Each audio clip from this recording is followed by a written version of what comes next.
Alright, so it's been a few days, and as you can see, there's been no activity. The bait hasn't been nibbled on, not a bit. The trap is unsprung, but, well, you can have a look at the video, and you can tell that little groundhog is running around in the garden, nibbling on stuff. So, I'm running out of patience. What else can I try? Well, I do have this stuff. It's not poison. This is a repellent. It says here, effectively rids lawns and ornamental planting areas of moles, voles, gophers, armadillos, ground squirrels, groundhogs, and other burrowing animals. Okay. Presumably this stuff is supposed to, I guess, smell nasty and drive the critters away. So we're going to try, to avoid tripping over a cement block in the garden, we're going to try to treat the garden area with this stuff, and maybe that'll stop the groundhog from nibbling on choice tidbits in the garden. Will it work? I have no idea. But like I said, I'm starting to get a little bit anxious. I'm going to have some actual food crops going in here in the next few days. So if that groundhog is still running around chewing on things, I could set myself up for a really quick and early disappointment this year. So let me go ahead and get this loaded up into my spreader, and we'll see what we can do.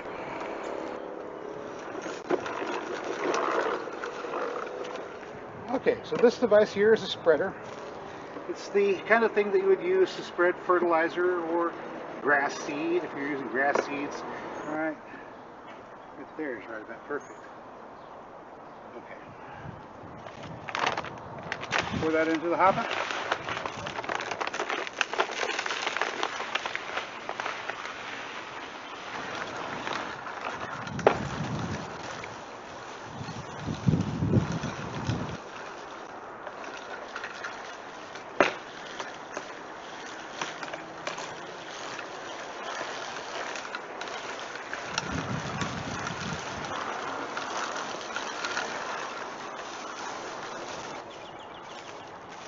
Alright, well now the entire garden smells a little bit disagreeable, and I don't know if it's going to work on the groundhog or not, but I don't particularly care for the smell.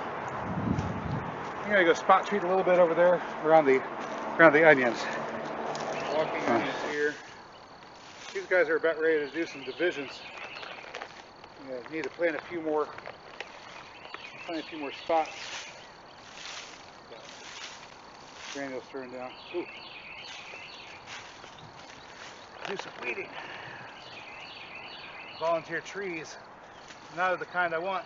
Get these pulled out real quick.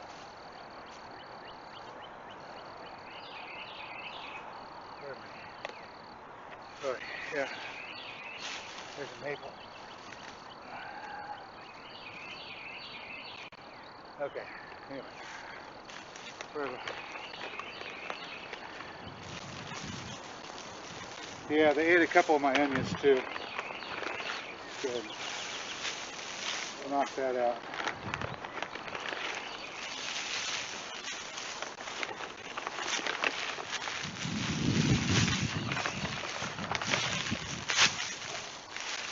Really nasty smelling stuff.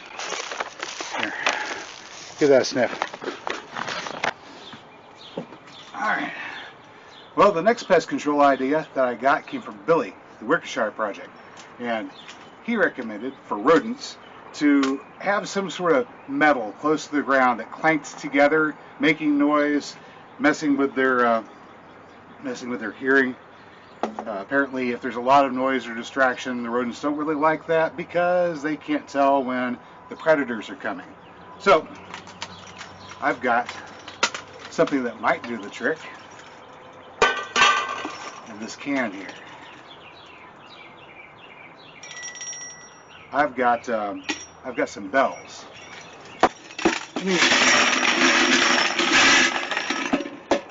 Just a few bells.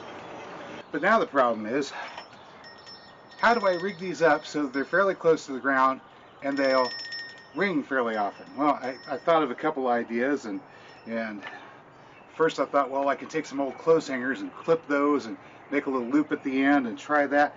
They didn't vibrate a lot, so that wasn't very good.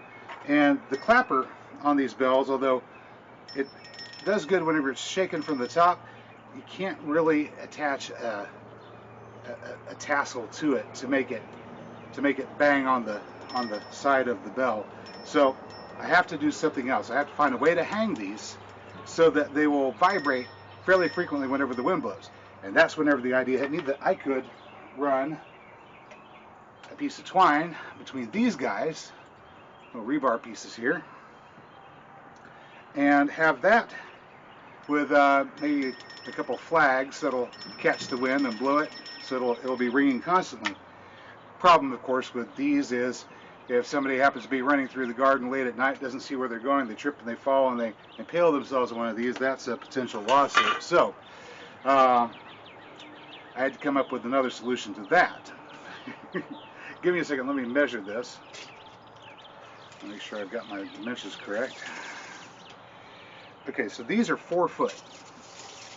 If I have them 2 foot, buried 2 foot in the ground, then that'll leave 2 foot sticking up. 2 foot is there. Just out of curiosity.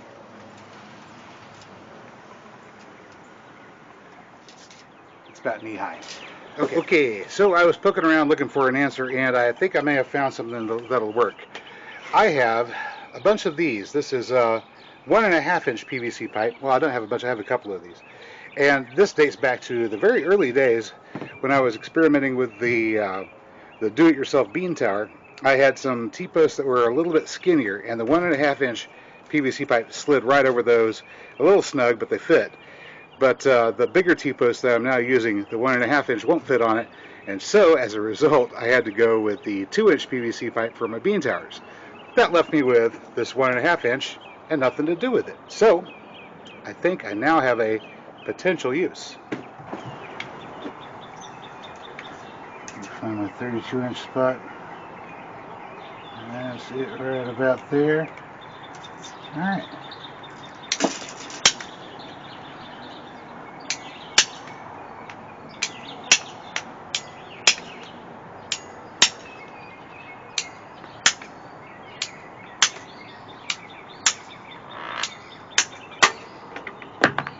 PVC pipe cutters, 2.5 inch outside diameter. These things work great.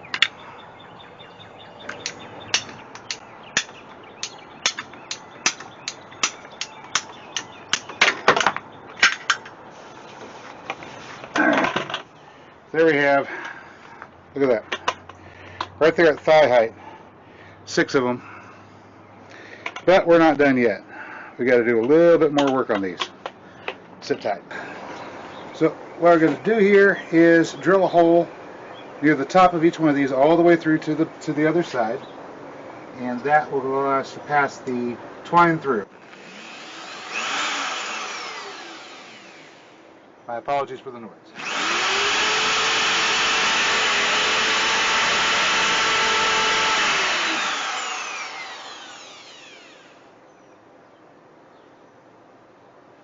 I don't know. Yeah, I'm going to have to flip them. I'm going to have to flip them all the way over.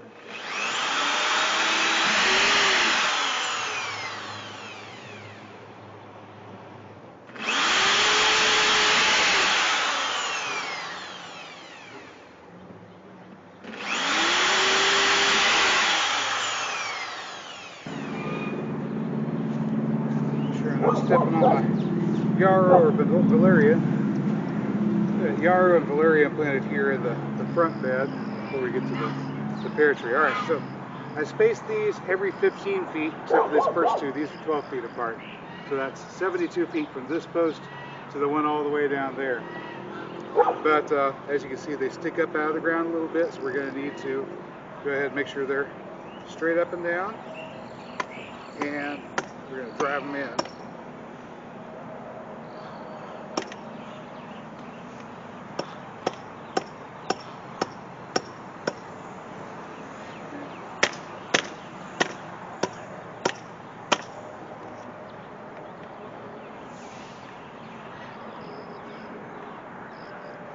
Okay.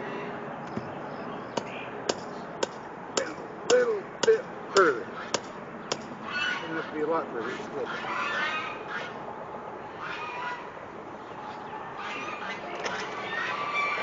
Ta-da! Gotta hold it. Alright. If somebody happens to trip over this, they'll get a bruise, but they won't get a puncture.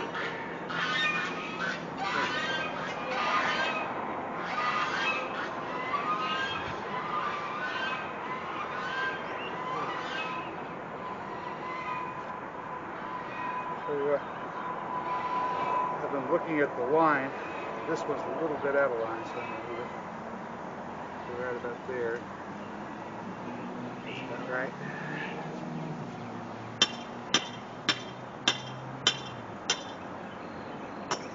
There.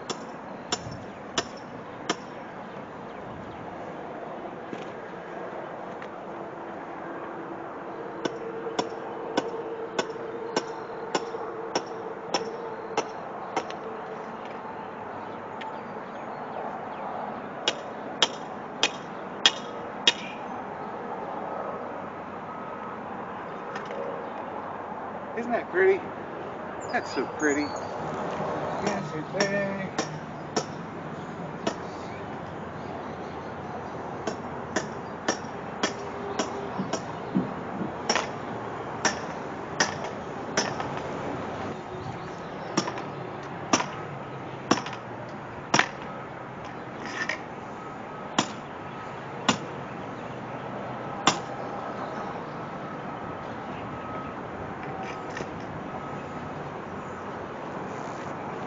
Alright, so I tied the string off to the piece of rebar down there and passed it through the pipe and out the little hole there.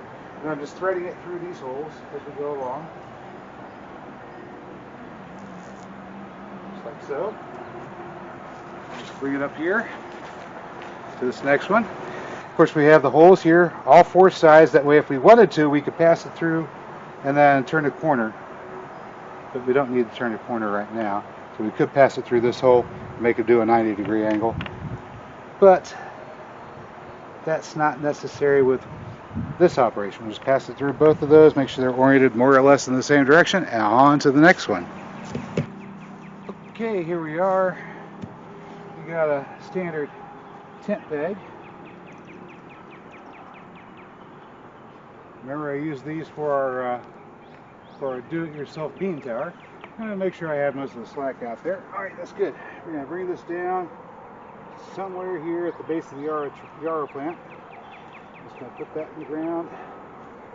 Put it around the other way. I'm going to drive that down pretty deep. Put that in there. Alright. Now I can apply tension.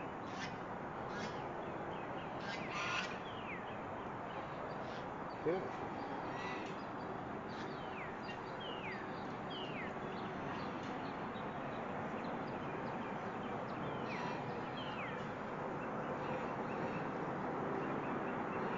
Slash that off a bit. A couple of wraps ought to do the trick.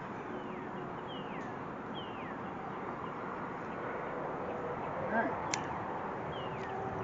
Here's our excess. One, too deep.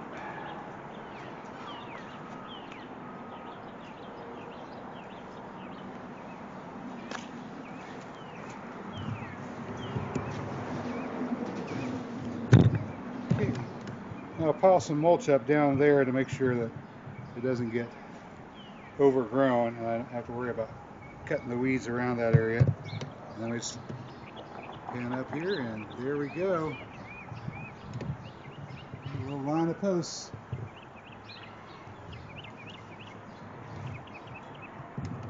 Line of posts all ready to hang some bells from.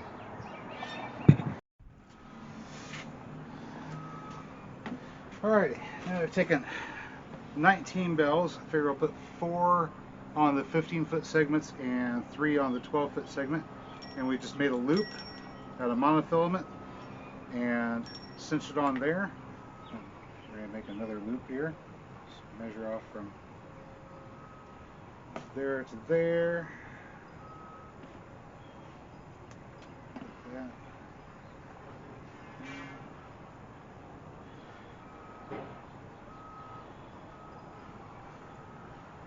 Just two little ends together.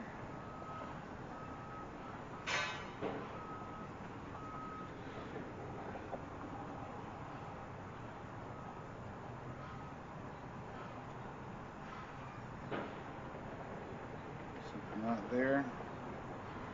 We can always trim that excess later on if we feel the need. Okay. Just take this loop,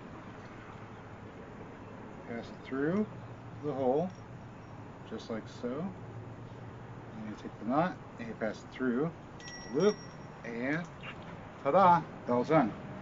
And then we just do the same process out there to hang them from the line. All right. This will take me a minute or two. Bear with me.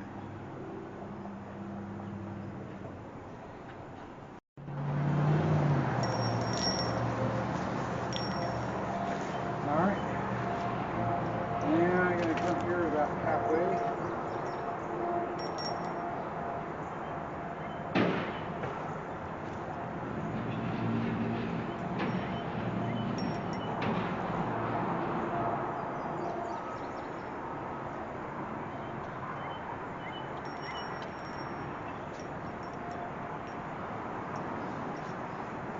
Half again.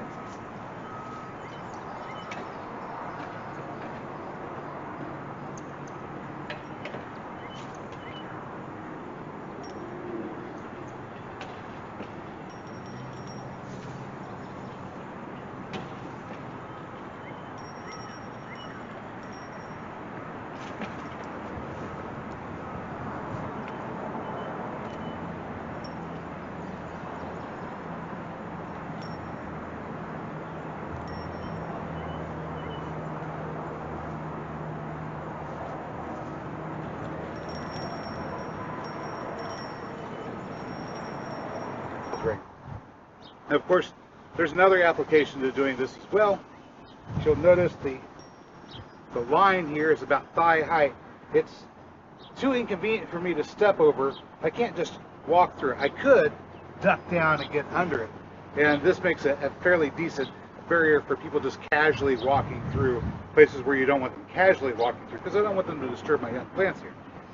If I wanted to make it a little bit better, a more effective barrier, I could add another row of line somewhere about just under knee height, and that would make it more difficult to crawl through. Of course, any kind of fencing system at all, if a person is dedicated and wants to get through it, they can get through it. But this is just sort of a nice, quick, convenient way to mark off an area to prevent the casual wanderer from going through it. Now, we do have a few more means of frightening off rodents coming up in Groundhog Day Part 3, so be looking for that in the weeks ahead. But for now, that's all I've got for you today. If you found the video informative or entertaining, you know what to do, and I will catch you next time.